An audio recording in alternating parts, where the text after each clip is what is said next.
destructivos son ensayos que, como su nombre lo dice, no causan daño al material o no toman una muestra que después no se puede utilizar. Se pueden hacer en laboratorio y sobre todo la gran ventaja es que se pueden hacer in situ, en obra, justamente por esta característica de que no le dejan un daño residual al elemento que se ensaya. Los ensayos que vamos a ver es esclerometría, ultrasonido, pachómetro y bueno, la combinación de estos tres. La importancia de estos dos ensayos es que nos permiten conocer un poco el material, las propiedades características, dar una idea de la calidad de ese material sin provocarle daño. Pero no son ensayos muy precisos, ¿sí? Por eso lo del método combinado, en general, tienen mayor validez mientras se complementen con otro ensayo. Por sí solo, digamos, la información que nos dan, digamos, no es 100% certero. El ensayo de esclerometría se realiza con una norma IRAM, norma argentina. Perdón, que me parece un cartel. Con la norma IRAM 1694, que determina el método de ensayo de la dureza superficial del hormigón endurecido mediante la determinación del número de rebotes empleando el esclerómetro de resorte. ¿Sí? Entonces, lo que va a medir es la dureza superficial del hormigón endurecido. Nos va a dar una idea de la calidad, digamos, y de la uniformidad de ese material.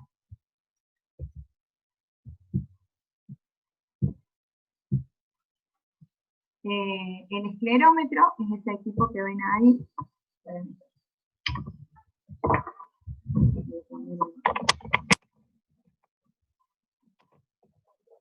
Este equipo que ven ahí, ¿sí? Es un equipo pequeño, ya lo van a ver en el video del ensayo, totalmente manual, se lo conoce como martillo de Smith, y lo que hace es aplicar una fuerza por choque o impacto. Esta fuerza por choque o impacto sobre una superficie de hormigón endurecido va a generar una reacción de ese material que se contabiliza como el número de rebotes. Ese número de rebotes se registra acá, se mide, y nos da una idea de la dureza superficial de ese hormigón endurecido. Mide la resistencia superficial a la compresión del hormigón. Y nos da una idea de la calidad del material. ¿Cuándo se aplica? Bueno, este ensayo lo que es cuando por ahí uno tiene dudas o quiere tener una idea de la calidad del material en obra o hacer una correlación con la resistencia que pueda tener el material sin llegar al extremo de tener que sacar testigos, se lo puede utilizar y nos va a dar una idea de la uniformidad y la calidad superficial del hormigón. También nos permite detectar cambios en las características del hormigón con el paso del tiempo. Uno puede evaluar una estructura, hacer un registro y luego con el tiempo ir haciendo las mismas mediciones y ver cómo va cambiando ese hormigón. Nos permite estimar la resistencia del hormigón y su variabilidad. Esto no es tan exacto el valor que nos pueda llegar a dar, pero nos da una buena aproximación. Permite comparar la resistencia en obra y en laboratorio, ¿sí? Porque podemos hacer una correlación de la resistencia que efectivamente hay en los elementos estructurales de una obra con la que se puede tener en las probetas moldeadas con ese mismo hormigón en condiciones de laboratorio. Y también permite orientarnos para saber si hay alguna sintomatología de alguna patología de la estructura. Por ahí aparecen algunos tipos de daños o patologías de la estructura, entonces también para ver cuánto ha sido dañada, como en una primera instancia, se puede utilizar este tipo de ensayos. Les vuelvo a repetir, estos ensayos no destructivos en general son complementos de los ensayos que ya venimos viendo y con otros tipos de ensayos que se pueden hacer si en el caso, por ejemplo, de que la estructura esté dañada o presente alguna patología. El esclerómetro, ¿en qué consiste? Es un vástago en el cual hay una masa, ¿sí?, que se activa por un resorte y golpea a la superficie de hormigón. Al golpearla, ¿no es cierto?, se le transmite una cierta energía y sufre una deformación elastoclástica. Esa deformación que sufre toda esta zona, digamos, es imperceptible visualmente. Pero toda acción que genera una reacción. La reacción a esa deformación es que este vástago, digamos, esta masa, vuelve con una fuerza que va a ser proporcional a la resistencia, a la dureza que tenga este material. Cuando vuelve esa masa, se indica acá en una barra de lectura, digamos, el número de rebote. Y eso es lo que se registra, el valor de la medición de este ensayo. Al recuperar el hormigón su deformación, hace rebotar la masa, la que en el movimiento arrastra una aguja sobre una escala graduada donde se lee el número de rebote. Hay distintas imágenes, pueden ver el mecanismo de todos los esclerómetros, es el mismo, pero bueno, pueden por la marca diferir en algunas cuestiones digamos, del aspecto que puedan tener, pero el funcionamiento para todos es el mismo. Hay distintos tipos de esclerómetros en función de la energía con la que inyectan esa masa, digamos. Esclerómetro tipo 1, 2 y 3, de acuerdo a la energía de percusión. Y de acuerdo a la energía de percusión que se necesite, son los usos recomendados. Tipo 1 para un control de estructuras de hormigón, para control de elementos de hormigón de tamaño reducido, ¿sí? Es mucho menor la energía, entonces generan menos fuerza de impacto. Y control de hormigón para obras de gran volumen.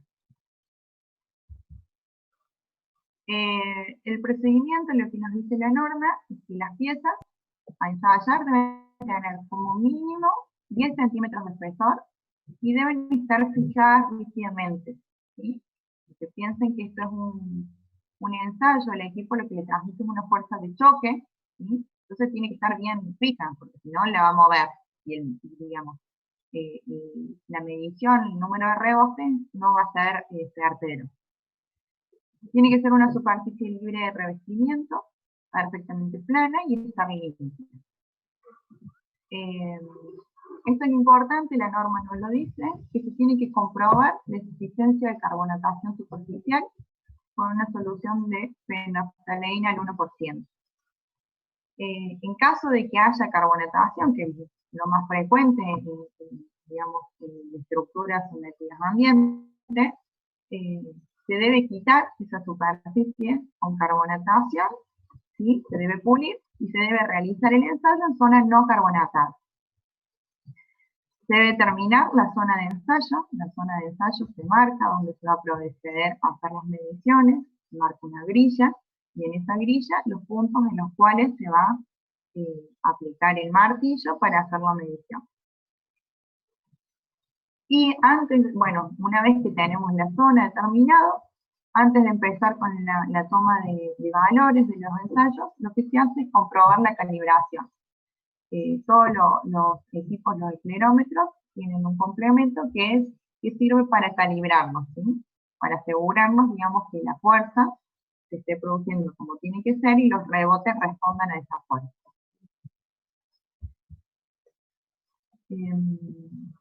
Acá tienen una imagen un poco pequeña, pero bueno, ya lo van a ver en el video.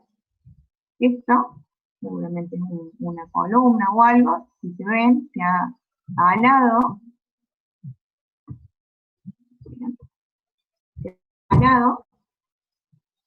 ¿sí?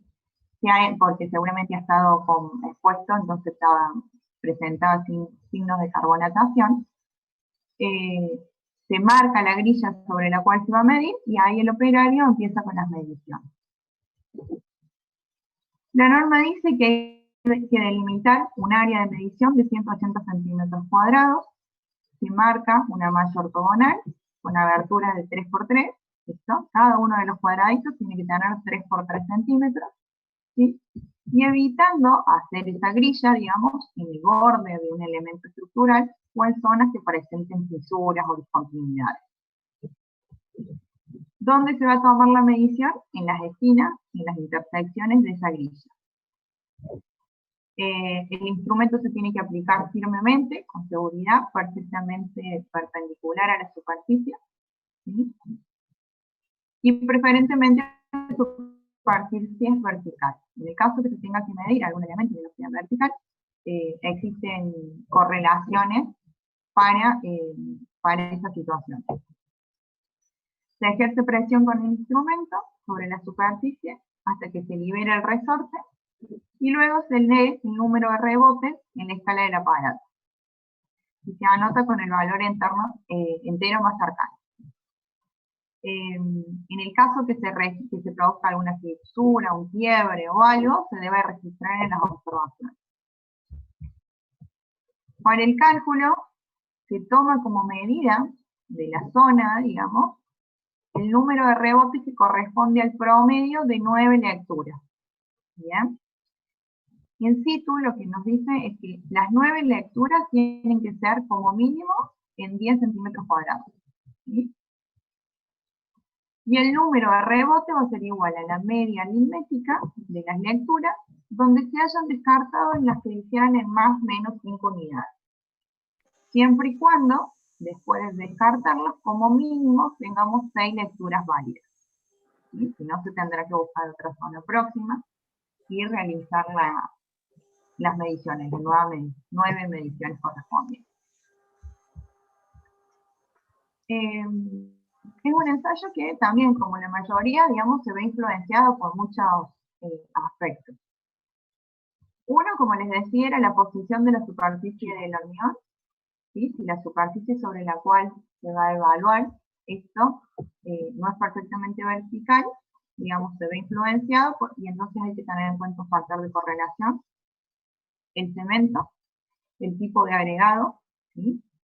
El hormigón, al ser un material compuesto, un composite, digamos, las propiedades van a depender de las propiedades de los elementos que lo constituyen. Entonces, si optamos por agregados más bien no tan resistentes ni tanta dureza, eso también va a afectar en la calidad del hormigón y por lo tanto en la dureza superficial que este tipo de ensayo nos está permitiendo medir. Al contenido de humedad, ¿sí? Preferiblemente la norma nos dice que tiene que estar seco. A mayor humedad, menor el número de rebotes, ¿sí? La carbonatación, por eso es que la norma nos dice que en presencia de carbonatación hay que quitar la superficie carbonatada. Cuando hay carbonatación, hay una sobreestimación del valor, ¿sí? Tiende a ser mucho más grande el valor que lo que realmente es. A la edad del hormigón, y la edad del hormigón está relacionada con la carbonatación, ¿sí? Porque se estima que se puede medir entre los 14 días de colado y los 3 meses. Luego de ese tiempo ya tiene alguna afectación por carbonatación. Al curado y a la compactación. Vamos a ver.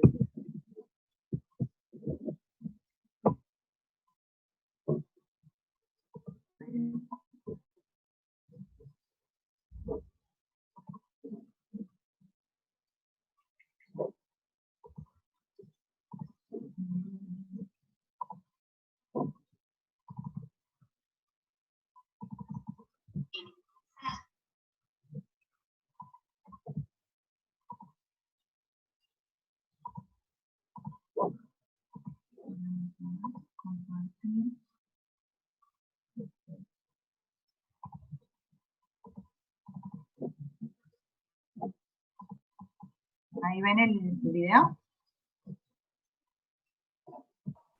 Sí. ¿Pueden ver? ¿Sí? En este ensayo vamos a determinar la dureza ¿Escuchan? Sí. Sí, se escucha. Sí, profe, se escucha bien. Bien, listo. superficial del hormigón utilizando el esclerómetro de resorte. Para estos ensayos seguimos los lineamientos de la norma IRAN 1694. Estamos observando diferentes fotografías de obras y diferentes resultados donde se han realizado los ensayos.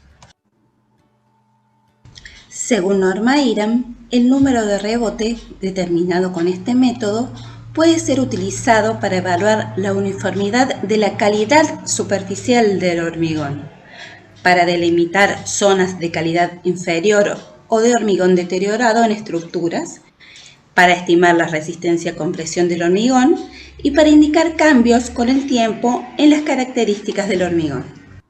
Utilizando el esclerómetro de resorte y comparando con las curvas de correlación, podríamos determinar una resistencia estimada del hormigón. Este método no es alternativo respecto a ninguno de los ensayos normales de compresión o tracción. Bueno, ahora vamos a ver lo que es Antes que empiece Franco a contarme. Como decía la ingeniera Karina Andrada, no reemplaza, digamos, a ensayos como los de determinación de la compresión en probetas o en testigos, ¿sí? Simplemente a veces cuando hay alguna percepción de que puede haber una falla o algo, hay una patología visible, lo que se suele hacer es, antes de recurrir a un ensayo por ahí, más si no se tiene control o registro de la resistencia de ese hormigón efectiva, digamos, no se ha tomado probetas y se les ha ensayado, lo que se hace antes de llegar a una extracción de muestras por testigos, digamos, es hacer este tipo de ensayos. Y bueno, estos ensayos nos dan indicación de que el hormigón o la calidad es mala. Bueno, ahí sí tendremos que someter a la estructura y sacarle el testigo y hacer el resto de los ensayos. De la dureza superficial o la estereometría se rige por la norma IRAN 1694 del año 1989. El instrumental de equipo es el esclerómetro, que es un martillo de rebote que consta de un resorte y una masa en su interior. A medida que nosotros aplicamos la carga, el resorte va a ir ganando fuerza, libera la masa que golpea y se mide el número de rebotes en esta escala. ¿Sí? Depende de la posición de la aplicación de la carga y el número de rebotes. Podemos determinar, entrando en los gráficos que tiene el mismo equipo, cuál es la dureza superficial. ¿Sí? No es resistencia a la compresión, sino es dureza superficial. A su vez vamos a necesitar una piedra de desgaste que se usa para desgastar la superficie, la primera capa de la superficie del hormigón. Tiene que estar el hormigón expuesto, no tiene que estar con pintura. Ahora vamos a determinar vamos a hacer un ejemplo práctico. Lo vamos a hacer con pintura por una cuestión de que no podemos retirar la pintura de la facultad, pero vamos a hacer el ensayo. Hay que hacer esa salvedad. Y este es el yunque de calibración, que lo que nos permite es determinar si está calibrado o no nuestro equipo.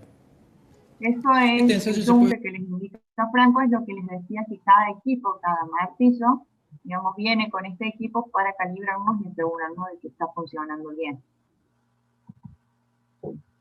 Realizar en hormigón de probetas, ¿sí? En un hormigón, en una probeta cilíndrica. En este caso se hacen 3 determinaciones a 120 grados cada una, y en cada una de las líneas se hacen 3 puntos, se toman 3 puntos que están equidistantes entre sí. Esto se hace en prensa y se le aplica un 15% de la carga de rotura a la probeta, y ahí se determina el ensayo. Eso que dice Franco es muy importante, yo no se los había mencionado, pero les había dicho que se hacía en estructura o en elemento, digamos, que tienen que estar perfectamente fijos para que no se muevan. Entonces, en el caso de las probetas, hay una doble función, digamos, que se paga en la prensa cuando se le ha aplicado un 15% de la carga de rotura. Uno, para que la probeta esté perfectamente fija, y dos, porque esté sometida a un mínimo de carga, digamos. Si no, el hormigón ahí no tiene ningún tipo de solicitación, no está afectado a ningún tipo de solicitación. o se puede hacer a través en una columna de hormigón, como ya vamos a explicar. Ahora vamos a proceder a hacer la calibración. Se introduce el equipo, se presiona firmemente y se detiene. Se lee la lectura, en este ¿Lo caso. alcanzan a ver ahí? Ahí se mueve la aguja y queda marcado hasta dónde llegó el número de rebote. En este caso, 82. Ahí lo va a decir Franco. Da 82 aproximadamente. Y acá el yunque nos dice que para hormigón tiene que estar en 82 más menos 2. O sea que el equipo está calibrado. Se libera nuevamente la masa y se procede a hacer la determinación. Vamos a la columna de hormigón. Acá tenemos una columna de hormigón y tenemos marcada una rejilla. Esta zona previamente determinamos con el pachómetro que no teníamos presencia de armadura, ya que la armadura puede influenciar en el número de rebotes. Se traza un rectángulo mayor de 180 centímetros cuadrados de superficie y dentro se le hace una rejilla de 3 centímetros de separación entre cada uno. Vamos a determinar 9 puntos de número de rebote. La primera determinación es el valor de 27. Ahí Está lo entre alcanzan a ver. Va de 2 en Sí, 2. seguro. ¿Sí? Sí. Bien. 26 y 28. Segunda determinación. Igualmente da 27. Tercera determinación. Ya tenemos 28. Cuarta determinación. 26. Quinta determinación. 26 nuevamente. Sexta determinación. 28 nuevamente. Séptima. 26.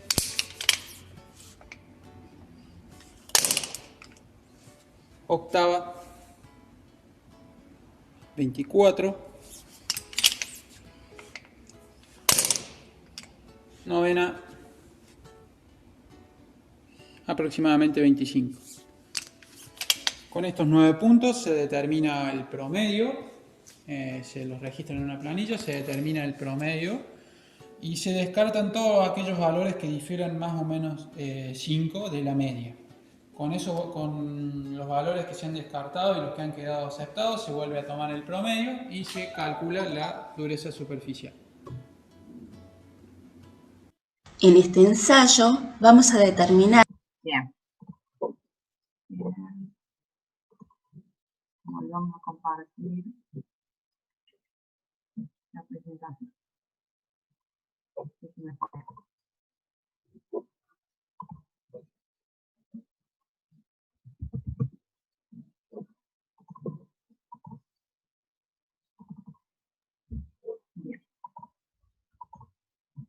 ¿Alguna duda de este ensayo, chicos? Profe, yo le quería Sí. consultar. Creo que cuando habló el chico que hizo el ensayo, cuando hablaba de la probeta, dijo algo de un 15% de la carga, ¿puede ser? Claro, cuando lo haces en probeta, lo tenés que poner en la prensa y aplicarle un 15% de la carga de rotura. Para que esa probeta quede fija cuando vos le apliques esa fuerza, digamos, y aparte para que tenga algo de carga, algún tipo de solicitación. Perfecto, muchas gracias, profe. Y una consulta más le quería hacer.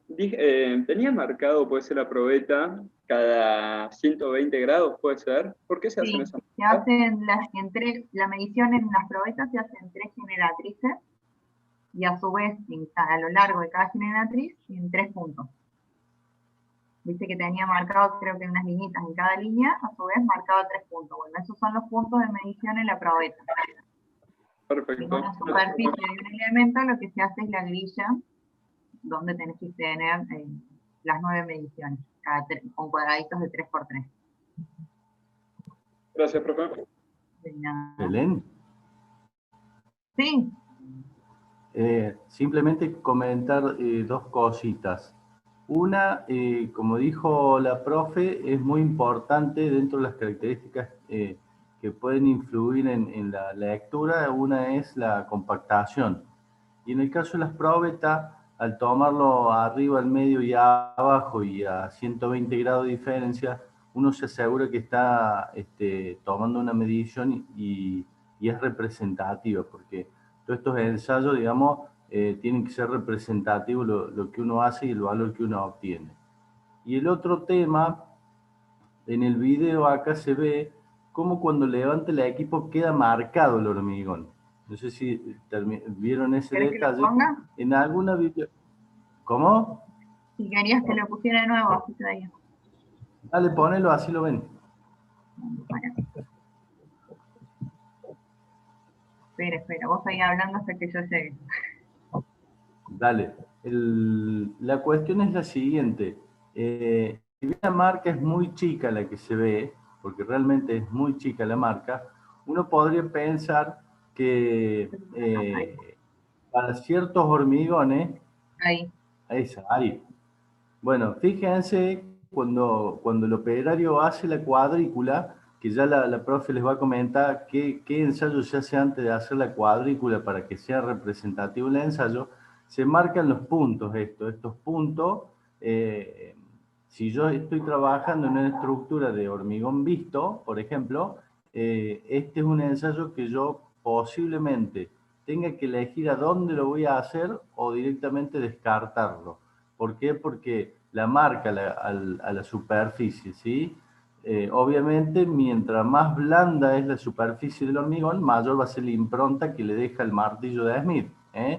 En alguna bibliografía la pueden ya encontrar como un ensayo semidestructivo, porque le deja una marca en sí. Eso le quería comentar. Sí, igual acá donde está midiendo es dentro de las instalaciones del laboratorio, entonces no está el hormigón a la vista.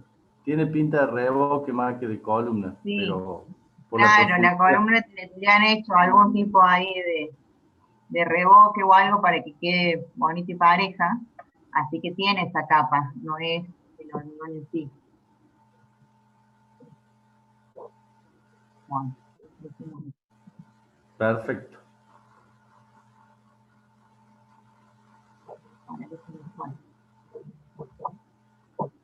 ahora una cosa que...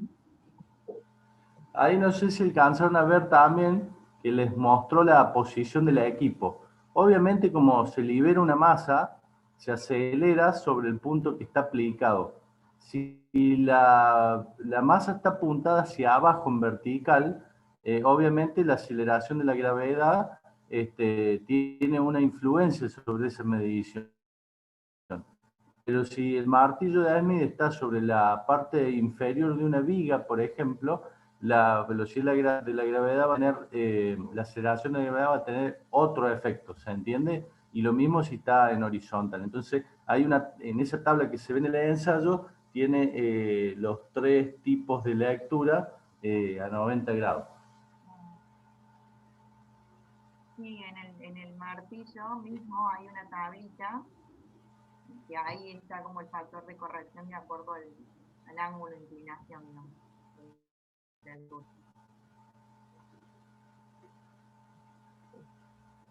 Bueno, el otro ensayo, que vamos a ver de ensayos no destructivos, es el ultrasonido. El ultrasonido determina el ensayo con una norma IRA, la 1783, y determina el método para la determinación de la velocidad de pulso ultrasónico.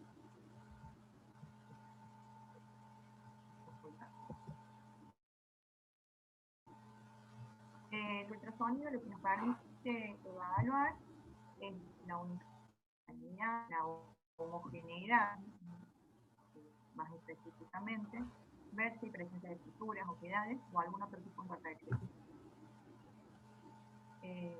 También como el esclerómetro nos permite detectar cambios en las propiedades del hormigón a lo largo del tiempo, que uno va teniendo un registro. ¿Belén? Y la resistencia del hormigón. Profe. Sí. Ahí está, ahí se escucha más fuerte. Se estaba escuchando muy despacito. No le toqué nada. Bueno.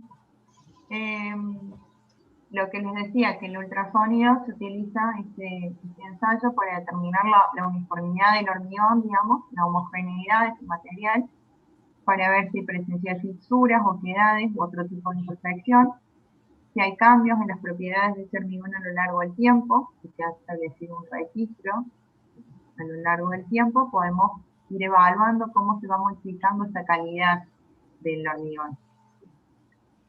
También podemos determinar indirectamente la resistencia del hormigón, ¿sí?, mediante curvas de correlación. En realidad el ensayo de ultrasonido nos permite indirectamente correlacionarlo con el módulo elástico y este a su vez con la resistencia a compresión. Pero bueno, como les decía, no son para este tipo de determinaciones no son muy precisos, o decir, bueno, si el ultrasonido me dio que tenía tal resistencia, o fiarnos ciegamente en eso, sino tendremos que complementarla con otros ensayos. El campo de aplicación, bueno, se puede hacer en hormigón simple, en hormigón armado, en elementos pretensados y prefabricados. Bueno, en laboratorio, en probetas y in situ en los distintos elementos estructurales. Los componentes del equipo que se necesitan para medir la velocidad de pulso ultrasónico es un generador de ondas ultrasónicas, dos palpadores, ¿sí?, un emisor y un receptor, un medidor digital del tiempo que va a tardar en atravesar ese hormigón, la onda ultrasónica desde un palpador hacia el otro, el cable nexo entre palpadores, una barra de calibración, al igual que el ensayo anterior, también este tipo de equipos cuenta con un elemento para calibrarlo. Y también lo habíamos visto en el permeator, también, que al inicio de cada ensayo es necesario realizar calibración. Y calibraciones con equipos auxiliares que vienen dentro del mismo equipo, digamos, de medición. Y una batería de alimentación. Ahí en imágenes, bueno, también varían de acuerdo a la marca, el marco comercial, pero básicamente, digamos, esos son los elementos que tienen los distintos equipos.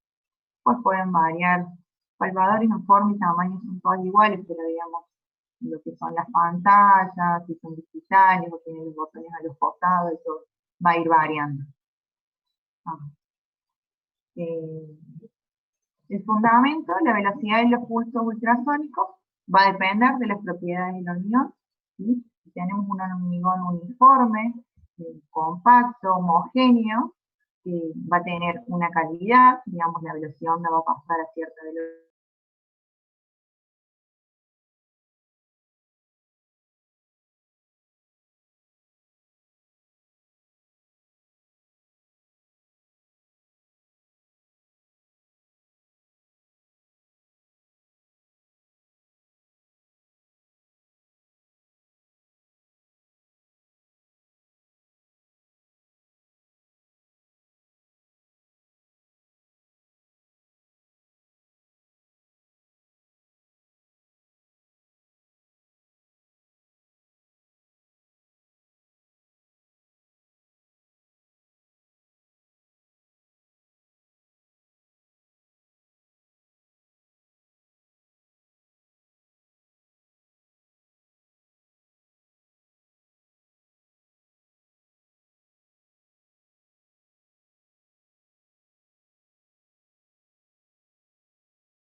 poquito más.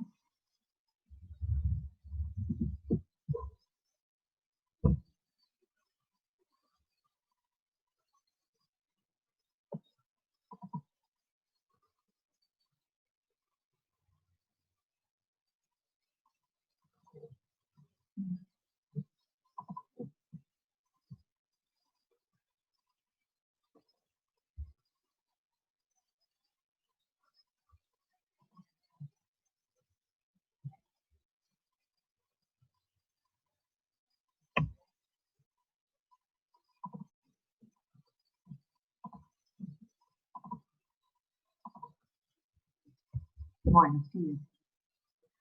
Nos habíamos quedado en cómo funciona, digamos, como el fundamento, digamos, de la medición de este tipo de equipos para estos ensayos.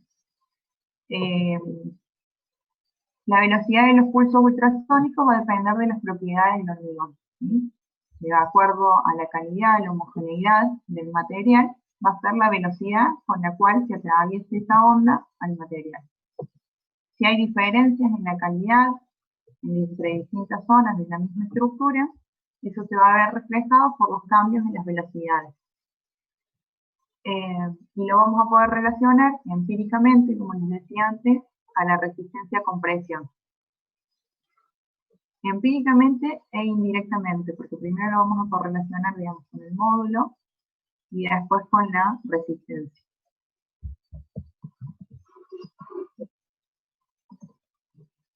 El instrumento, bueno, acá lo que tienen, ven, este es otro modelo, por ejemplo, se produce un pulso ultrasónico longitudinal de vibraciones por un transductor, que vamos a llamar el emisor, ¿sí?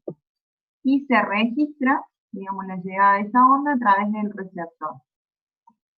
El equipo lo registra y detecta un tiempo en el que sucede eso. Conocida la distancia a la que están separados estos dos palpadores y el tiempo en que tarda la onda en pasar, se determina la velocidad de pulso ultrasónico, una relación entre la longitud y el tiempo.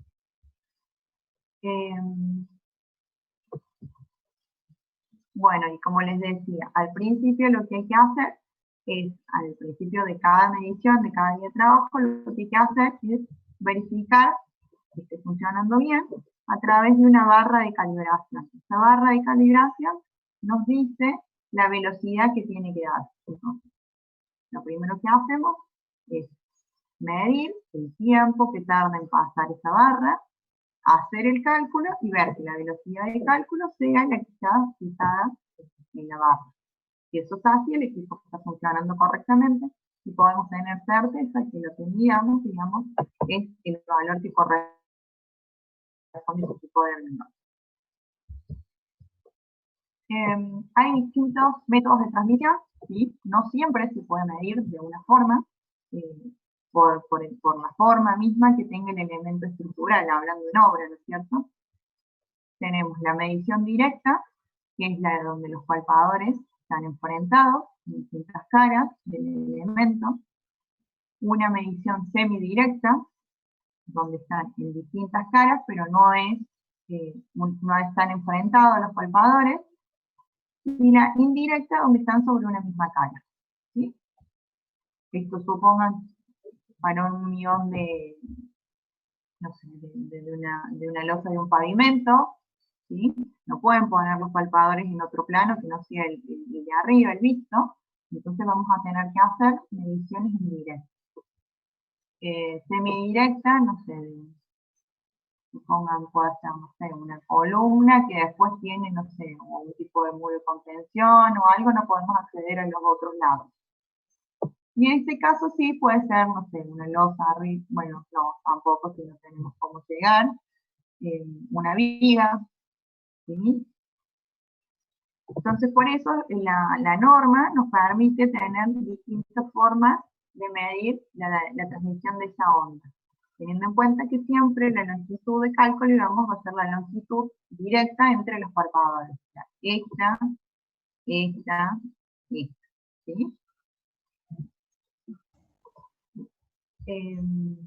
El procedimiento, bueno, como les dije, lo primero que hay que hacer es calibrarlo, corroborar que esté funcionando bien a través de la barra calibradora. Después se utiliza un medio de acople, que puede ser grasa o vaselina, ¿sí?, entre el elemento y el palpador. Esto es para asegurarnos que haya un correcto acople, ¿sí?, y que no haya aire que pueda interferir, digamos, en la transmisión de los pulsos ultrasónicos. Bueno, puede hacerse de estas tres maneras y se controla el tiempo, que lo indica el equipo, y se mide la distancia en línea recta. Para el cálculo, como lo habíamos visto, es el cociente entre la longitud y el tiempo. El 10 a la 6 está en relación a las unidades que se emplean. La velocidad del pulso ultrasónico se mide siempre en metros sobre segundo. Entonces, teniendo las precauciones de en qué unidad ingresa la longitud y el tiempo, va a ser este valor. Y todos los equipos de ultrasonido nos dan el tiempo en microsegundos, ¿sí? Por eso es la conversión. Una vez determinada la velocidad, lo que nosotros podemos inferir es la calidad del hormigón. Y la calidad, de acuerdo a esta tabla, nos dice que si la velocidad es mayor a 4500 metros por segundo, la calidad es excelente. A medida que va bajando esa velocidad, ¿sí?, la calidad del hormigón empeora. Piensen ustedes que si tenemos un material homogéneo, compacto, digamos, la onda se va a transmitir más fácilmente a través de todo ese material, por lo tanto va a llegar más rápido hasta el otro palpador, ¿sí?, de un palpador del otro. Al llegar el tiempo a ser más pequeño, la velocidad va a ser más grande, ¿sí? Ahora, cuando el hormigón es muy poroso, presenta microfisuras, no es homogéneo digamos, en su composición, digamos, tenemos zonas donde ha habido una deficiencia de la mezcla, de elaboración, tenemos, no sé, está segregado, más agregado grueso en un lado, más agregado fino en otro, no. Todo eso va a hacer que la onda demore más en llegar hasta el otro palpador. A un tiempo mayor, la velocidad va a disminuir. Y eso es lo que se ve reflejado después en esta tabla. A menor velocidad, el material, su calidad es mucho peor.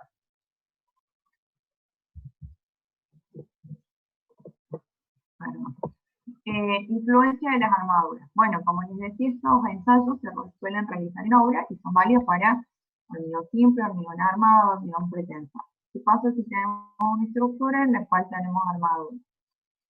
Lo primero que tendríamos que hacer es detectar dónde están estas armaduras. ¿Sí? Lo vamos a ver en el ensayo que sigue.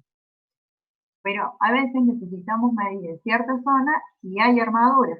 Entonces hay que tener en cuenta que la medición se va a ver afectada. ¿Sí? Va a haber variaciones por la presencia de armaduras.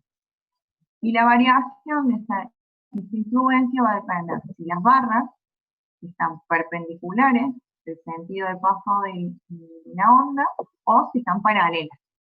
Para cualquiera de los dos casos existen ábacos, tablas, en las cuales en relación a esto, digamos, la longitud ¿sí?, la longitud, digamos, o el ancho de las armaduras y demás, o la distancia en la cual existe la armadura en relación a la longitud de paso de la onda, las tablas nos van a dar valores para reducir, digamos, esa velocidad.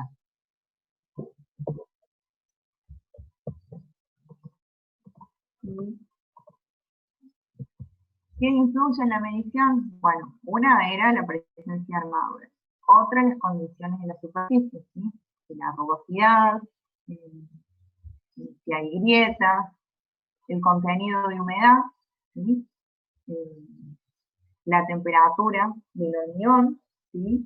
En general todos los ensayos están previstos en que se hacen como en las condiciones más próximas del laboratorio, 20 grados. ¿Qué pasa? En obra no tenemos esas condiciones, entonces se ven afectados. A mayor temperatura la velocidad es mayor.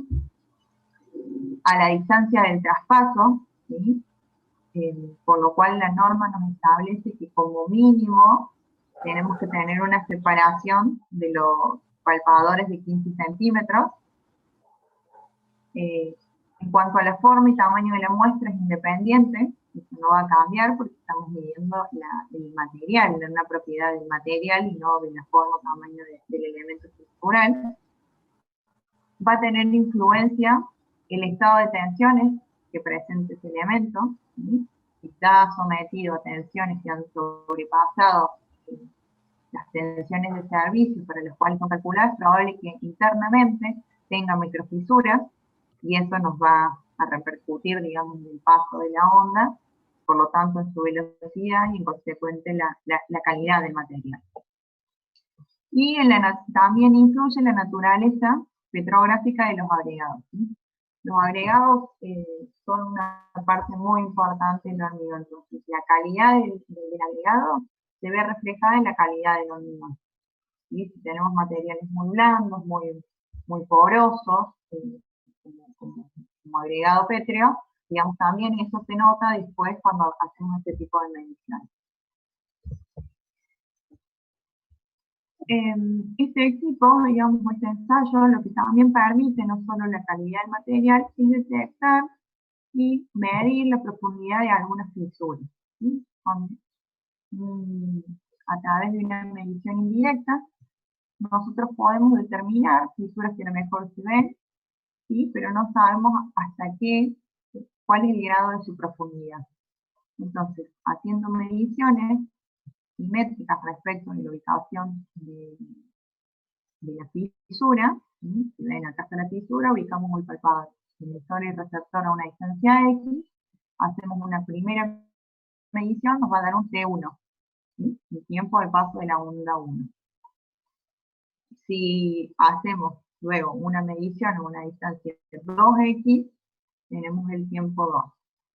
Relacionando esos valores, podemos tener el valor de la profundidad de esa fisura. A veces es importante, es necesario saberlo para ver si, digamos, si con una simple reparación se puede arreglar o hay un grado de afectación mucho más grande y que ya se ha dañado, digamos, por lo profunda que es esa fisura, puede estar dañado y comprometido el material internamente. Y ya no es solo la capa de recubrimiento. Y como les decía, se puede determinar el módulo de elasticidad dinámico y la relación de Poisson del hormigón.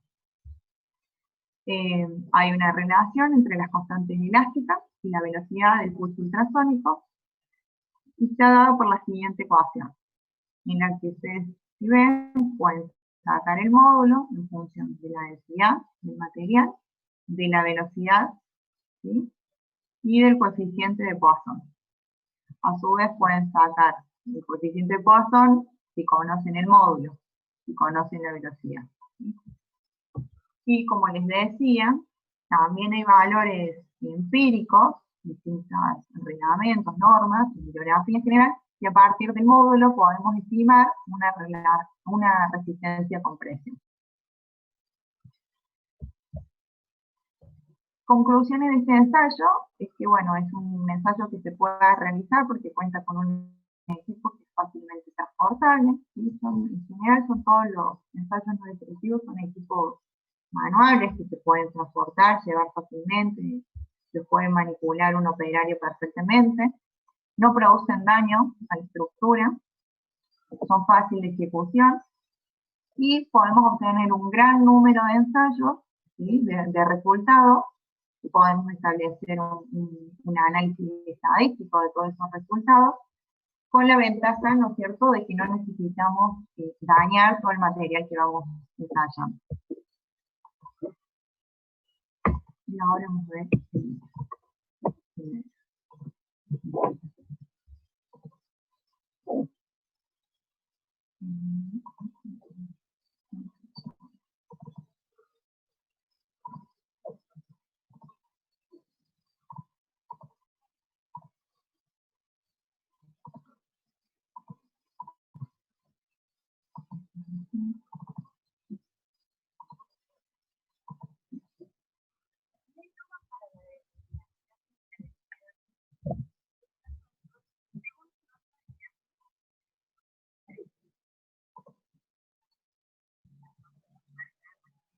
Profe, no se escucha el audio. ¿No? A ver, esperen. Me parece que no le quité el cuadradito acá.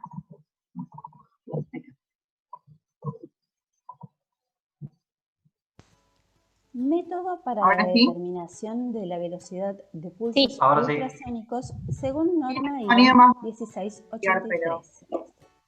Utilizamos un ultrasonido marca Matest C372N con una frecuencia de 55 kHz y un tiempo de medición de 0 a 9.999 microsegundos. El instrumental consiste en un aparato de medición compuesto por un generador de pulsos eléctricos, un amplificador y un medidor eléctrico de tiempo. Lleva también un par de transductores y unos cables. Viene además con una barra patrón, que es un elemento provisto, juntamente con el aparato de medición, de material inalterable iridio-platino.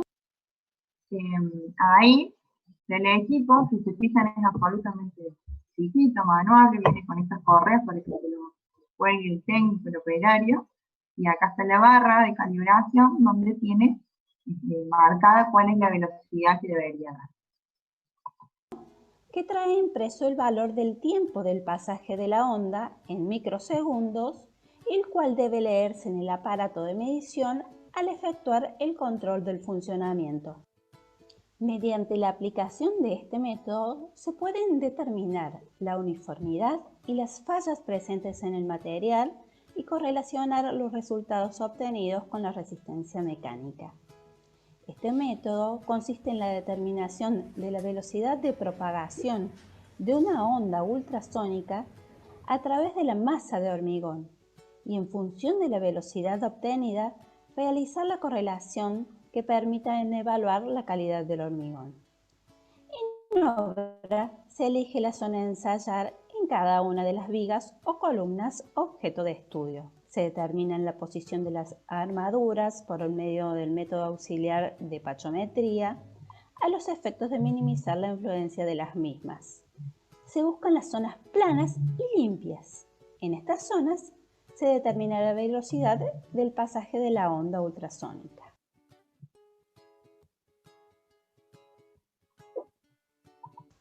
Algo que creo que no comenté es que la velocidad se toma en los dos sentidos, digamos. Se hace una primera medición colocando un palpador como emisor y el otro como receptor. Y después, en los mismos lugares, intercambiando, poniendo el emisor donde era el receptor donde era el emisor. Y el promedio, ¿sí?, de esas mediciones es lo que tomamos como valor del ensayo.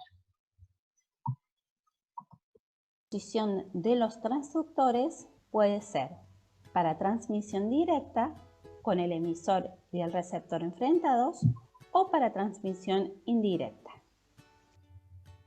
Deben determinarse las distancias entre transductores y proceder al cálculo de las velocidades, las que se correlacionan con las tablas de Leslie-Chessman para determinar las calidades. Bien, ahí termino.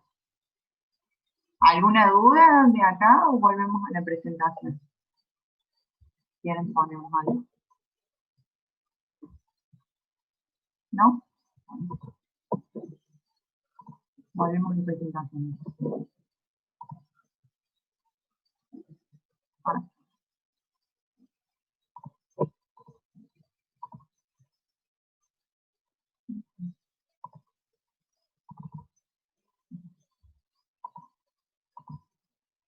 Bien, y el tercer ensayo es el pachómetro, que no sigue una norma IRAM, de hecho no tiene ninguna norma, y el pachómetro es un instrumento que sale del campo electromagnético. Lo que nos permite detectar son las armaduras, ¿sí?, por una distorsión de ese campo magnético al encontrar presencia de hierro. Lo que hace es indicarnos dónde hay armaduras. Y la ventaja que ahora los más modernos no solo nos dicen dónde hay armaduras, sino también nos dicen el diámetro aproximado de esa armadura y el espesor del recubrimiento. Determina la profundidad el diámetro y el recubrimiento de armaduras longitudinales y transversales. Y sirve de complemento para localizar las barras previo a determinar la velocidad de pulsos ultrasónicos. En realidad es un ensayo que se usa muchísimo y se utiliza mucho antes de realizar otro tipo de ensayos. El ultrasonido, por ejemplo, lo que vimos antes del esclerómetro, para evitar realizar las mediciones en lugares donde hay armadura, y también cuando se hace la extracción de testigos, para evitar, digamos, justamente cortar la armadura que está puesta con un propósito estructural, ¿sí? Hay zonas, hay elementos estructurales que podemos permitir sacar partes del hormigón sin dañar la funcionalidad de ese elemento estructural, siempre y cuando no interrumpamos la armadura. Entonces, previamente es importante hacer este tipo de ensayos para detectar dónde está esa armadura y evitar dañarla cuando hacemos otro tipo de ensayo, sobre todo el de la extracción de tejidos.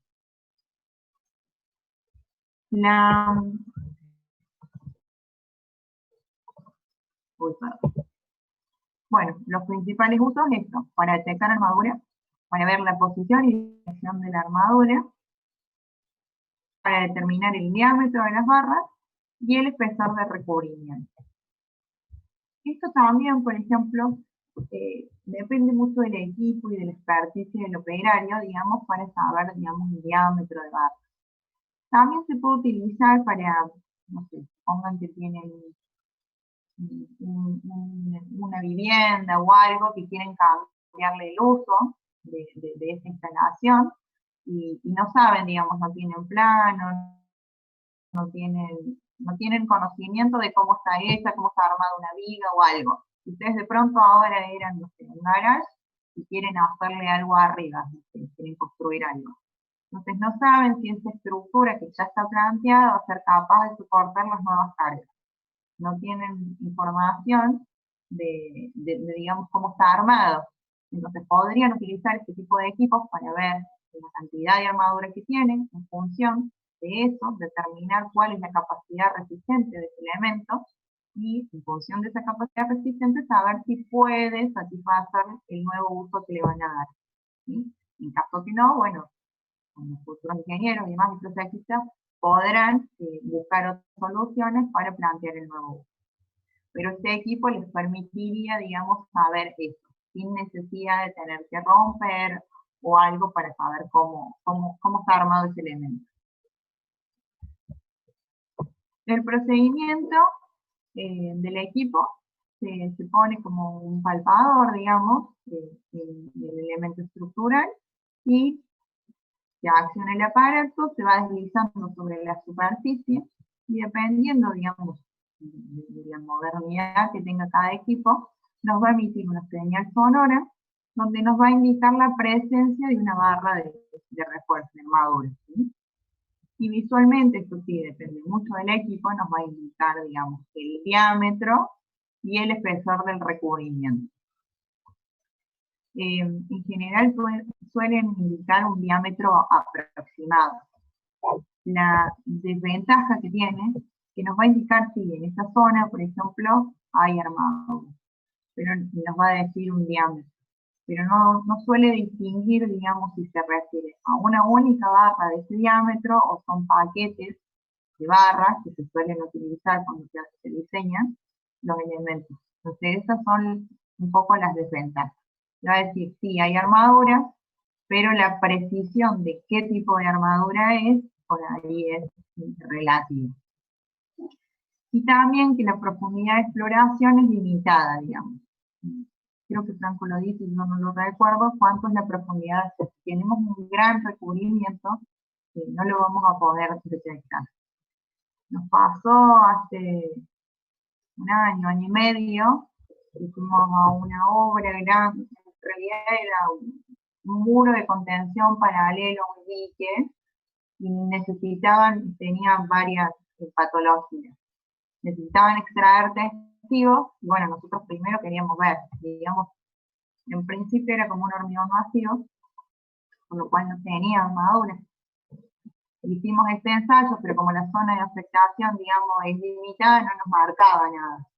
Y cuando sacamos, digamos, un par de testigos, digamos, en algunos se vio que había un tipo de malla, y bueno, sacamos parte de esa malla, digamos, al final largo del testigo. No generaba daño porque era más bien una malla para evitar tipo de fistulación o algo así, no estructural. Pero digamos, esas son las limitaciones que por ahí tiene este equipo. Con elementos estructurales simples funciona muy bien, digamos, vigas, columnas, losas, sí, funciona muy bien. Y lo que se va haciendo, ustedes vean ahí la imagen, va deslizando sobre la superficie y va marcando.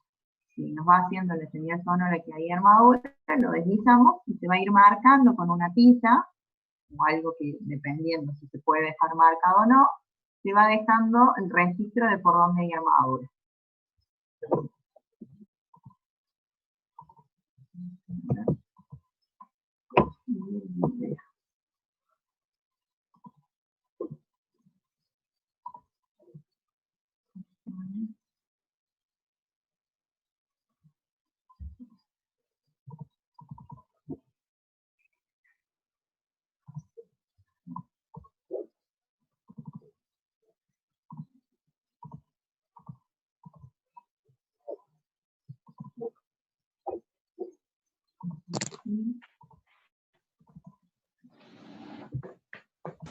En este práctico vamos a ver ensayos no destructivos.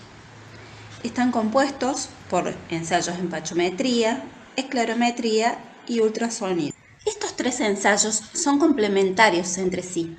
En estos videos podemos observar su aplicación en obra, en este caso en un puente para la determinación de armaduras y luego extracción de testigos. Otro ejemplo de aplicación es en una obra civil, donde determinando la posición de las armaduras podemos hacer ultrasonido y extracción de testigos. Y a modo de ejemplo podemos mostrar otra aplicación en una verificación de estructuras donde se determinaron la posición de las armaduras para poder realizar esclerometría. El pachómetro que usamos en el laboratorio es modelo Backtracker, marca Controls. Este equipo sirve para múltiples utilidades, como determinación de la posición de las armaduras en estructuras, ya sea vigas, columnas o losas, para determinar el recubrimiento y también para saber el diámetro de las armaduras.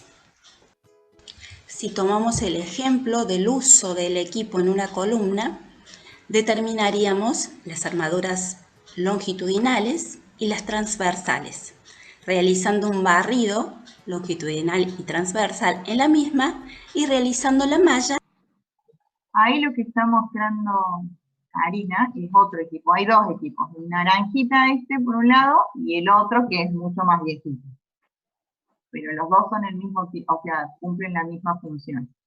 En uno lo que se pasa, digamos, por el elemento es esto que parece un gran teléfono, y en el otro, ya lo van a ver cuando miran en la probeta, digamos, es algo más planito.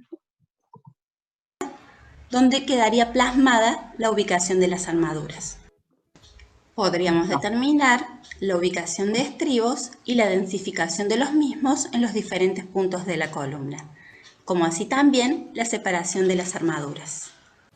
Al ser un ensayo complementario, nos sirve para realizar posteriormente ultrasonido y esclerómetro.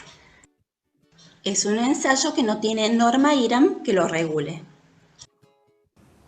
Bueno, ahora vamos a ver lo que es la pachometría, la determinación de la posición de las armaduras por pulsos ultrasónicos. Este ensayo no tiene norma. Este equipo se llama pachómetro, ¿sí? Lo que hace es enviar ondas electromagnéticas, pulsos electromagnéticos y determinar la posición de armaduras a través de este palpador, que es el que se ve acá, y que tiene un control. El primer paso de la calibración es poner en cero la sonda, ¿sí? Es alejado de cualquier armadura, cualquier reloj o cualquier cosa metálica. se coloca en 0 hasta el pitido. Y ahora lo que vamos a hacer es fijar el diámetro de barra, que lo deberíamos conocer a través de los planos o los pliegos, y ver si los espesores son los que se indicaron o no en los planos. Ahí, en el caso de que ustedes no tengan conocimiento del diámetro de la barra, se adopta un valor, ¿sí? General se parte del 8, y después de la medición el equipo te da un estimativo de cuál puede ser el diámetro. A veces coincide, a veces no. Digamos, no es que lo tienen que saber sí o sí para poder realizar la medición. Pueden poner uno tentativo, ¿no? Así que para determinar el número de barra, buscamos el diámetro. En este caso tenemos un diámetro 12, así que dejamos el diámetro 12 ahí seleccionado y vamos a proceder a medir. En esta probeta tenemos la armadura y sabemos que más o menos tiene 35 milímetros de espesor de recubrimiento, entre 30 y 35, así que vamos a leer. El palpador se lo coloca en la dirección de la barra y se va barriendo la superficie del hormigón hasta encontrar la barra.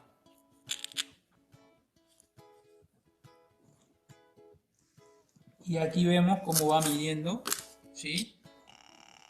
Y genera una señal lumínica cuando detecta la barra y de sonido. Vemos que está marcando los 36 milímetros que decíamos que aproximadamente tenía la barra. Podemos probar ahora. Ahí tienen la salvedad que se está viendo dónde está la barra. Nosotros en una estructura no lo sabemos, a menos que tengamos los planos, y no siempre pasa. Entonces lo que vas haciendo, vas barriendo el elemento hasta que encontrás. Cuando te emite el sonido, digamos, la luz en este caso, vos sabés que ahí estás en presencia.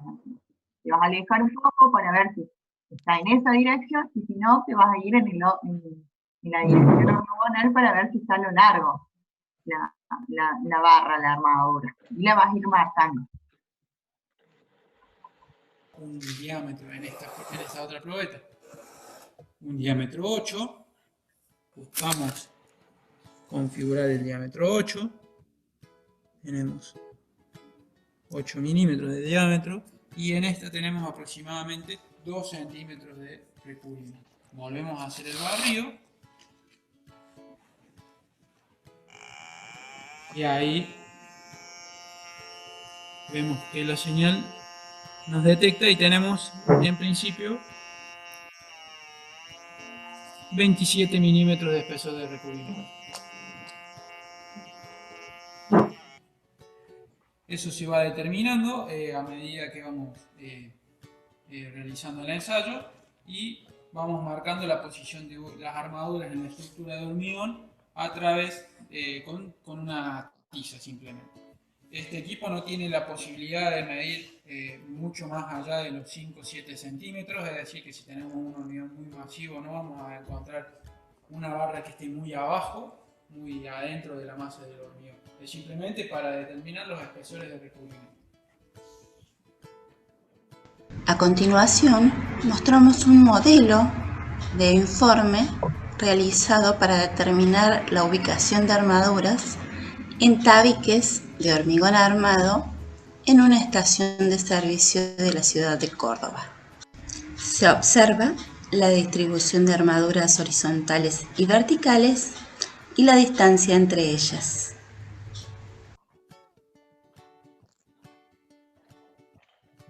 Bien.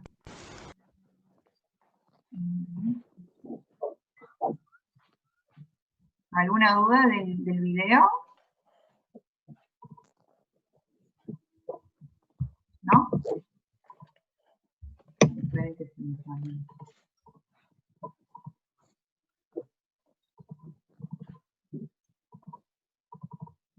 Bien, y finalmente lo que tenemos es, digamos, los métodos combinados, que consiste justamente en la combinación de estos 3 tipos de ensayos no destructivos, que en realidad ustedes, como les fui contando, no son ensayos que se hagan independientes en general uno del otro. Es muy raro que uses un solo ensayo, ¿no? Sino que se complementan y permiten tener un poco más de información del material. Las ventajas que tienen al ser no destructivos y poder ser combinados es que se pueden transportar fácilmente, se pueden llevar los 3 equipos a obra y hacer mediciones complementarias. No producen daño a la estructura, son de fácil ejecución y poco tiempo de preparación, que se necesitan, no, salvo, digamos, el que se ve afectado por la carbonatación, digamos, no necesitan un gran acondicionamiento del hormigón que se va a ensayar. Es posible la obtención de un gran número de resultados. Bueno, en el último ensayo ahí se mostraba Karina, digamos, algo que se llama estabilización de servicio, hay la cantidad de valores que se utilizan allí, por ejemplo, donde estaba la malla, permiten un tratamiento estadístico al tener tantos valores. Es posible definir curvas de correlación, digamos, podemos correlacionar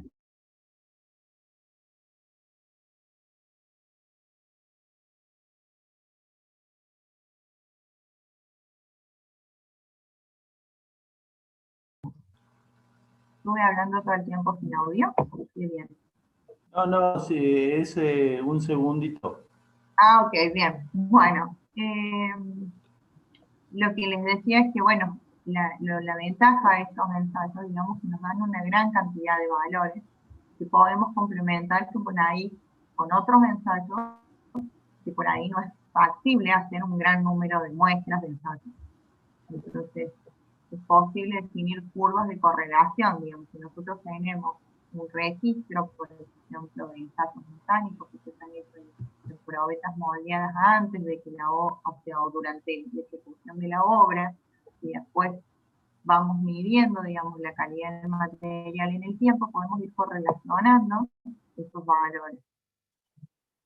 Y justamente esto último que dice que la exactitud aumenta con los eventos combinados. ¿Sí? Mientras más ensayos hagamos, más datos vamos a tener del material. Por lo tanto, más precisa va a ser la información que nosotros podamos dar de ese material. Como todo, no podemos definirlo por un valor de resistencia y compresión. Más confiable va a ser cuanto más valores tengamos. Y a su vez, a todos estos ensayos de compresión, hacemos este tipo de mediciones, nos dan buena calidad y demás, vamos a tener mayor certeza de que ese material, digamos, es bueno, cumple con las especificaciones, y sobre todo, digamos, vamos a tener una cierta tranquilidad de que va a llegar a su vida útil sin problemas apreciables o de durabilidad. Y creo que ahí también esto. Y ahí, esa es la última. Así que si tienen alguna duda, alguna consulta.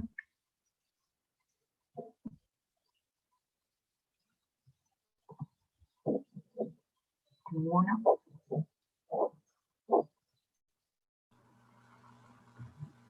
¿Ninguno?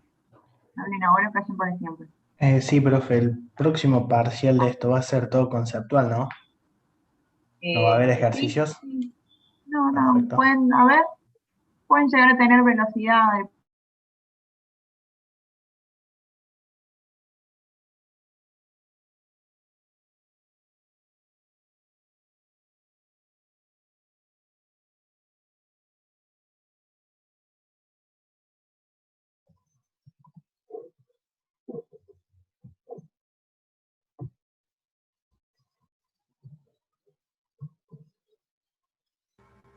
Bien. ¿Es el que me preguntó? Sí, profe, acá estoy. Sí, puede haber algún cálculo de calcular la velocidad y decir la calidad del hormigón, eso lo pueden hacer, es una división. No, y de los otros, no. Eso puede ser lo único numérico que haces, más bien conceptual. Profe, disculpe, le consulto. ¿Esta clase va a ser subida a la V? Pregunto porque recién veía que estaban grabando. No, subimos las presentaciones. Ah, bien. Bueno, gracias. Una cosita con lo que está subido en V. La semana pasada, bueno, vivimos este problema que hubo una falla, no sé, servidor, no sé cómo fue la cosa. Se perdió algo de información que está subida. Entonces, lo que yo les voy a pedir es que el material que se suba, y tanto los videos, las clases, a ustedes les interesa tenerlos, descárguenlos. Porque si se borran, después los tengo que estar subiendo cada vez que alguien me los pide. Por ahí un poco engorroso. No siempre estoy en la computadora para subirlos ya con la urgencia posible. Si apenas los subo, descárguenlos por las dudas.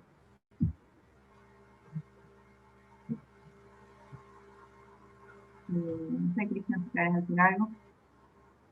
No, una última consideración, apelando a una relación 1/207, sería el número, porque somos todos ingenieros acá o estamos en camino de serlo, en el entendimiento que si hacen un mail a un profesor, ponen en copia al otro profesor, para evitar que los dos profesores estén respondiendo por el mismo tema al mismo alumno. Eso genera malentendido, y entonces los perjudicados van a ser ustedes, más que nosotros. Entonces, para que no tenga ningún problema, duda en cuanto al entendimiento de alguna cuestión que se haya tratado durante la clase, si van a hacer una consulta, lo hacen a uno con copia al otro. Si bien nosotros estamos comunicados en forma permanente, también nosotros nos organizamos para nuestras actividades como lo hacen ustedes. Eso es simplemente.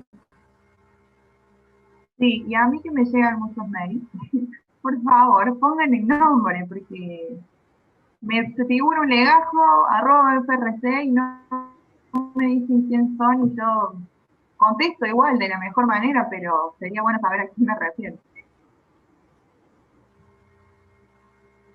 Nada más eso.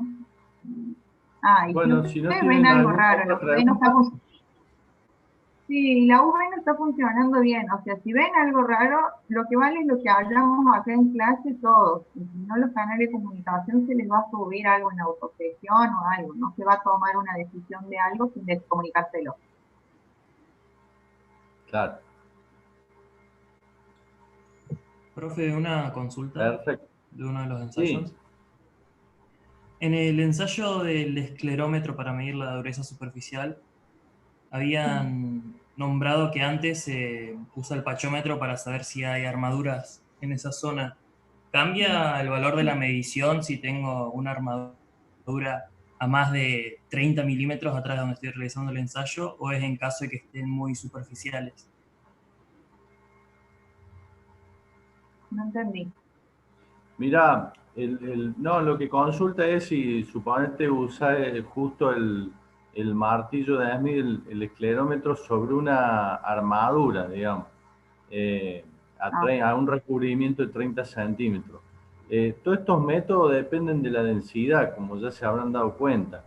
Entonces, al tener un resguardo de una armadura en la parte trasera, digamos, del recubrimiento, el rebote va a ser mayor, pero digamos la medición no va a ser la correcta. Entonces evitas eso.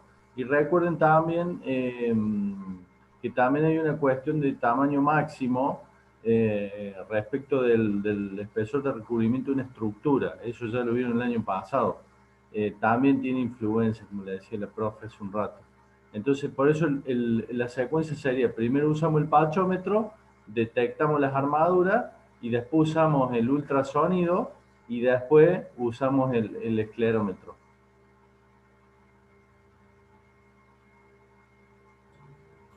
Bien, profe, gracias. De nada.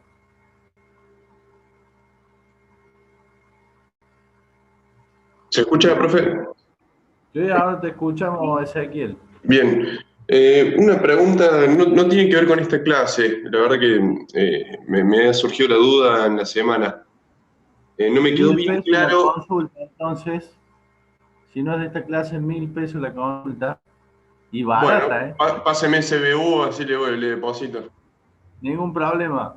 Estamos como a $10 la consulta, más o menos. No, lo que le decía, no me quedó bien claro, un compañero ya lo preguntó en la clase pasada, si no me equivoco, cuando a ver, llega el hormigón, tenemos que hormigonar y tomamos una muestra para ensayar, hacer un ensayo de hormigón endurecido con una probeta que recién lo vamos a ensayar a los 28 días. Sí. Ese ensayo nos da mal. Bueno, decimos, se hace otro ensayo para corroborar que no se haya cometido ningún error. Nos da un resultado no confortable, digamos.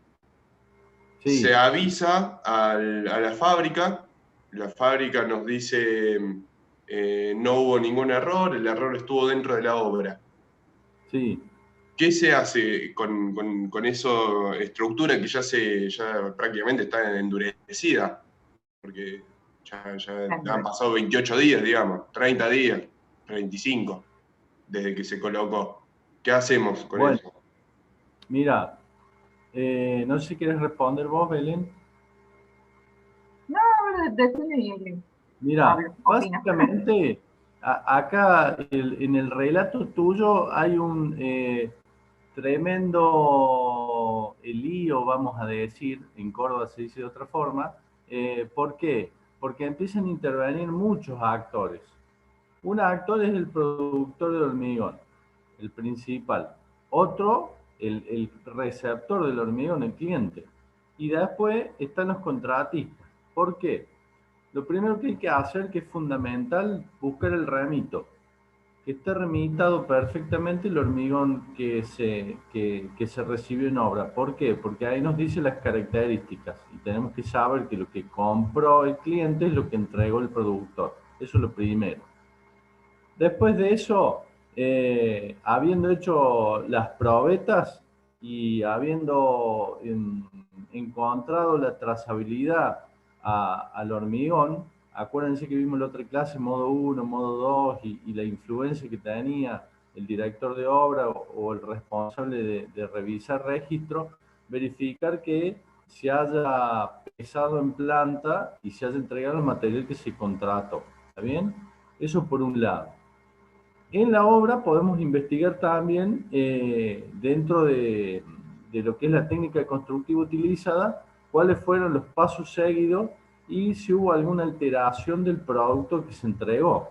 ¿Dónde encontramos la alteración? En el remito.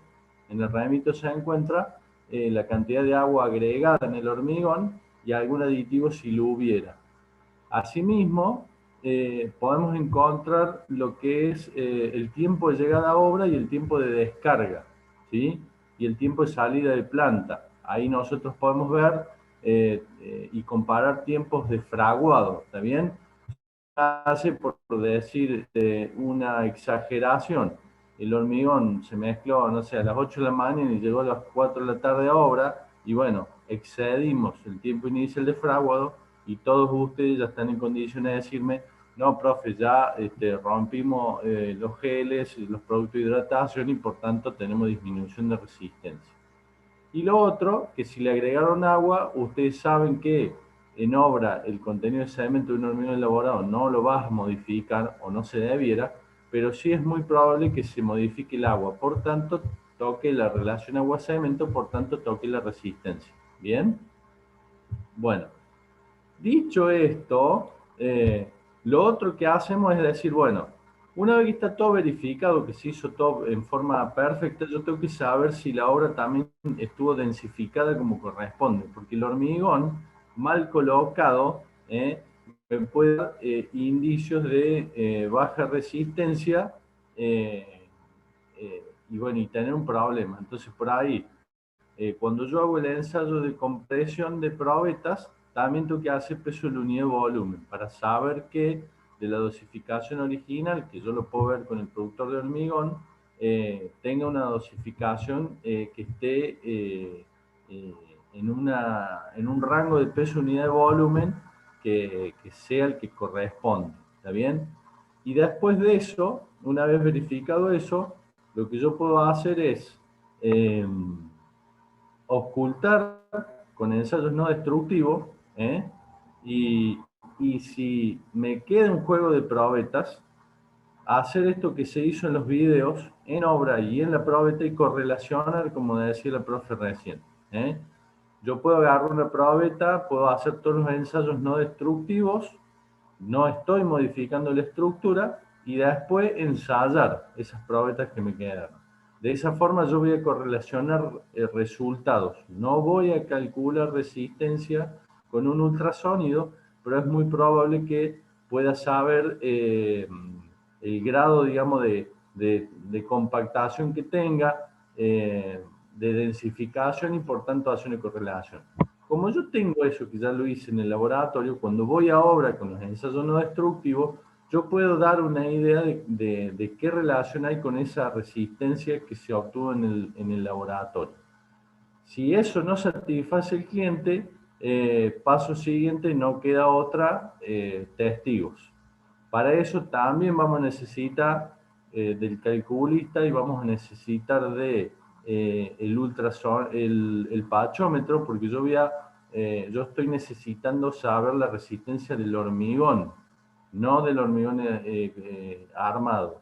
Entonces, como decía recién la profe, yo voy a tener que encontrar las armaduras, y de esa forma saber el tamaño el diámetro que puedo usar de la copa para sacar, digamos, el testigo, y en fin, después hacer todos los ensayos, incluido resistencia, incluido peso de la unidad de volumen y otros menesteres. Inclusive hasta en los testigos uno puede analizar el grado de uniformidad en la colocación del hormigón, que no se haya segregado, y depende, como veíamos en la columna, si ustedes retienen la imagen de la columna que les puso la profe, hay un galpón sin techo, que esos son pistas se llaman pistas, que son los lugares donde se hacen las viguetas o las piezas pretensadas o posttensadas, se hacen ahí, pretensado sobre todo, y la columna en la parte de abajo tenía todo ese problema. Bueno,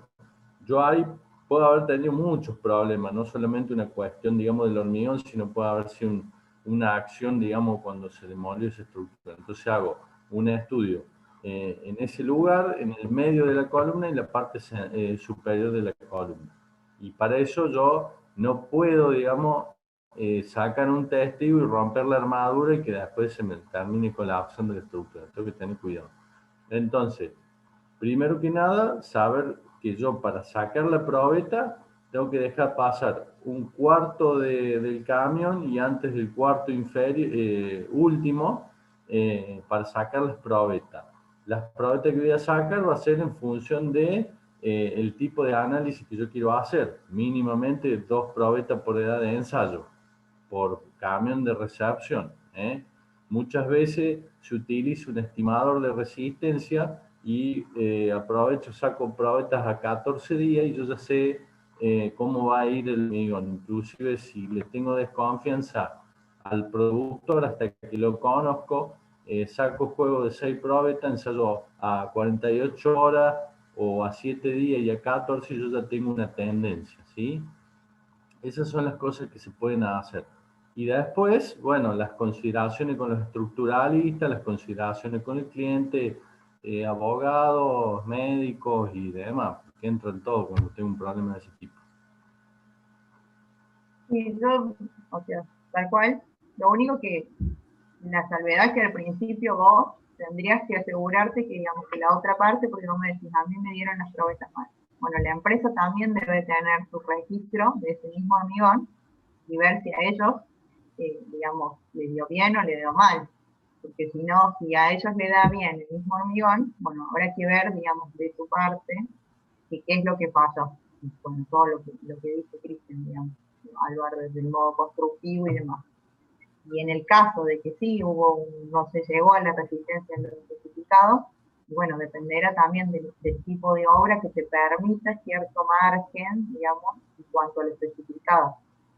Sobre todo obra pública y demás, hay pliegos que son muy específicos en lo que se pide, y por más que estructuralmente tengan un margen esas estructuras en el cálculo, y que no se te va a caer, no va a pasar nada, dependiendo, digamos, de cuánto es el error, te van a decir no porque no cumple, digamos, con lo que se pidió, y quizás hay que demoler. O sea, pero digamos, siempre es el punto extremo. Antes siempre se trata de hacer otras cosas y como dijo Cristian, primero vas a optar por hacer otros ensayos, no destructivos y más. Pero bueno, en la última instancia intervienen todos los factores, entre ellos abogados. Claro, perfecto, perfecto. Sí, sí, esa era mi duda. Muy bien, gracias. Cristian, ahí están preguntando cuándo es el próximo. Le hago una consulta. ¿Habrá alguna posibilidad de que nos comparta un remito en alguna de estas clases o que nos suba una foto? Sí, sí, sí, yo les voy a Cristian va a dar traer un eso. remito para que ustedes lo vean. Perfecto, gracias.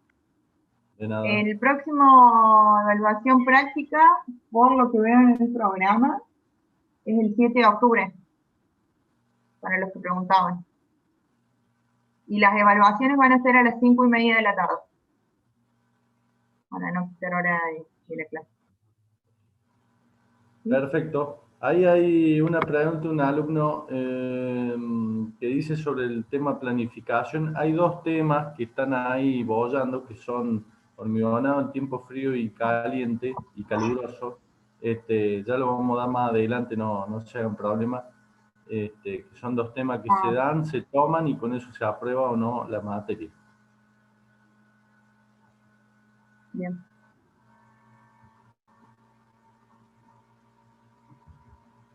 Sí, estoy viendo ahí el programa.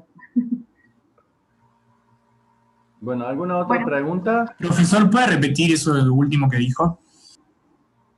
¿Alguna pregunta? Eso que dijo último, ¿lo puede repetir? ¿Alguna pregunta? No, está bien, es un chiste.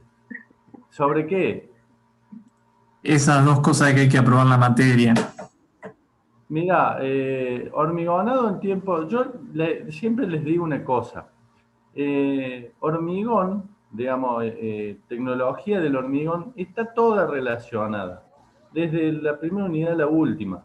Yo no puedo tener un hormigón hecho con una durabilidad aceptable en tiempo caluroso, pero que no tuve en cuenta tamaño máximo, no tuve en cuenta otras cuestiones de resistencia, no saqué provecho, o sea, no hice control de calidad, está todo relacionado. Hormigonado en tiempo frío y en tiempo caluroso, si se acuerdan, yo en otra clase les contaba que tomando un examen me encontré con una alumna que estaba en Jujuy, como a 30 grados, y un alumno que estaba en Neuquén, abajo de 2 metros de nieve.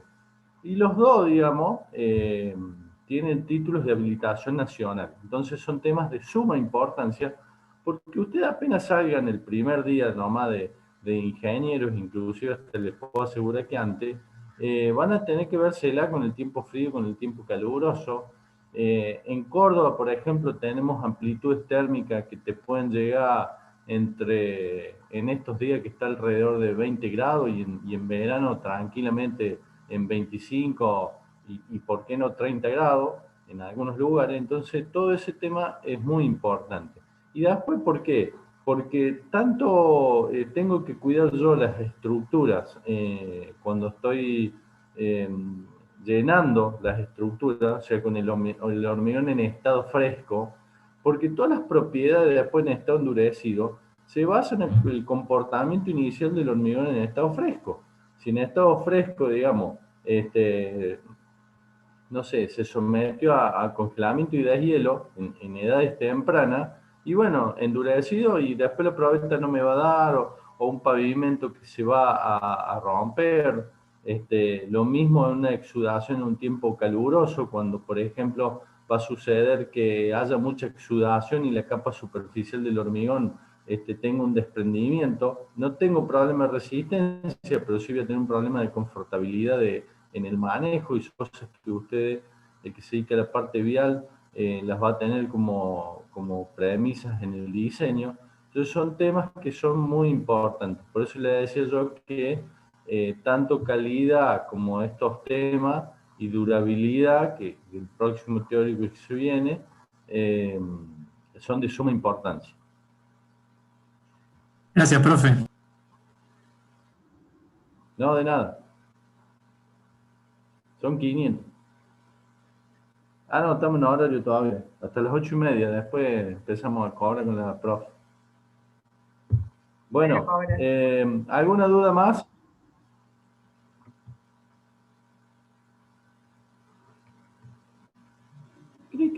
Avísenle a la compañera que debe haber quedado bien el departamento porque estaba limpiando mientras estábamos escuchando la clase, o por lo menos fue lo que se vio con la escoba. El resto, no sé, tengan cuidado con las cámaras, chicos, y los micrófonos. Ya perdí. No, sí, justo se abrió la cámara y estaba con la escoba, no sé, se ve que estaba barriendo, iba por el departamento ahí dando vuelta y bueno, yo le paré la cámara para que después... Bueno, jóvenes, Adiós. si no hay más consultas... No. Bueno, listo. Nos están haciendo la de Bullrich. Hasta luego, suerte, gracias. No, muchas gracias. Gracias. Hasta luego.